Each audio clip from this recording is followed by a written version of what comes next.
आज हम लोग बात करेंगे बिहार की स्वास्थ्य व्यवस्था पे। हमारे बिहार में किस प्रकार की स्वास्थ्य व्यवस्था है और सरकार किन किन सुविधाएं स्वास्थ्य व्यवस्था के क्षेत्र में हमें प्रदान करती है। शहर के मुताबिक गांव में स्वास्थ्य व्यवस्था,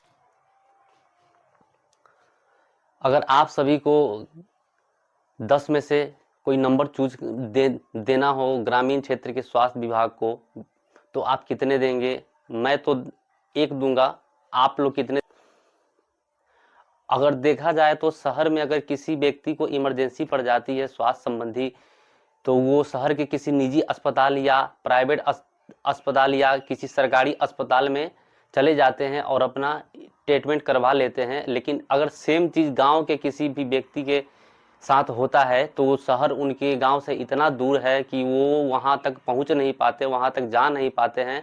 और सरकार और हमारी बिहार सरकार ग्रामीण क्षेत्र में उस तरह की स्वास्थ्य सेवाएं प्रदान करती ही नहीं है कि जिसका वो लाभ उठा सके और खुद को गांव में ही स्वस्थ। देखा जाए तो मिडिल फैमिली से जो भी लोग बिलोंग करते हैं, उनके इनकम का ज़्यादातर पैसा 2 हिस्सों में चला जाता है। एक तो स्वास्थ्य है और दूसरा ही बच्चों का पढ़ाई लिखाई। क्योंकि अपने बिहार में एजुकेशन के प्रति और शिक्षा के प्रति भी उस टाइप का व्यवस्था सरकार के द्वारा नहीं है, जिसके लिए बच्चों के पढ़ाई के लिए लोगों को प्राइवेट स्कूल का ही सहारा लेना पड़ता है, निजी स्कूल का ही सहारा लेना पड़ता है।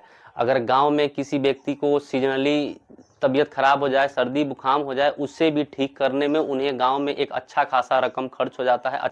बड़े बड़े बीमारियों के लिए सरकार कुछ हद तक सहायता करती है, लेकिन छोटी बीमारी जो रोजमर्रे की बीमारी है, उसके लिए सरकार ने कोई व्यवस्था ग्रामीण क्षेत्र पे नहीं। ऐसा मानना है कि सरकार को ग्रामीण क्षेत्र में या तो पंचायत लेवल पे या तो ग्राम लेवल पे ग्राम चिकित्सक की बहाली करनी चाहिए या तो डिस्पेंसरी खोलनी चाहिए।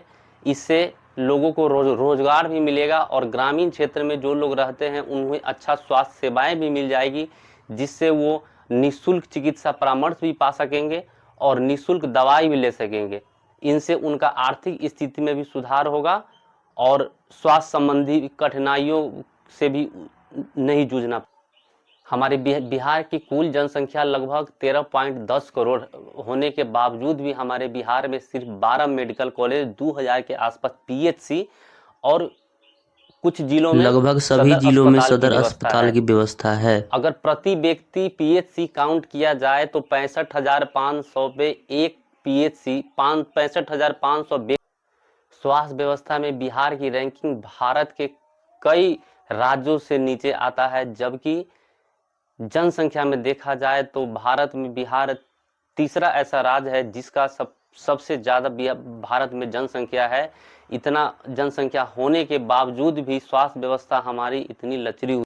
हमारे बिहार के कुल इमरजेंसी बेड को अगर आप देखते हैं तो मात्र 1000 से लेके 1200 के आसपास ही हमारे बिहार के सभी अस्पतालों को मिलाकर इमरजेंसी बेड होता है, जबकि हमारे बिहार की जनसंख्या 13.10 लाख के लगभग। अगर आप कभी सरकारी मेडिकल कॉलेज या सरकारी हॉस्पिटल या सदर अस्पताल में गए होंगे तो देखे होंगे वहाँ का नज़ारा कैसा होता है। जो एक बार व्यक्ति वहाँ चला जाता है फिर दूसरी बार जाने का उसको उसे हिम्मत नहीं करता है। वहाँ पे इमरजेंसी में आए हुए मरीजों को ज़मीन पे लेटा के फिर उनका इलाज किया जाता है। मुफ्त दवा के नाम पर कुछ ही दवा हॉस्पिटल से दिया जाता है, बाकी दवा मरीज के पेरेंट्स परिजनों को बाहर के प्राइवेट दुकान से।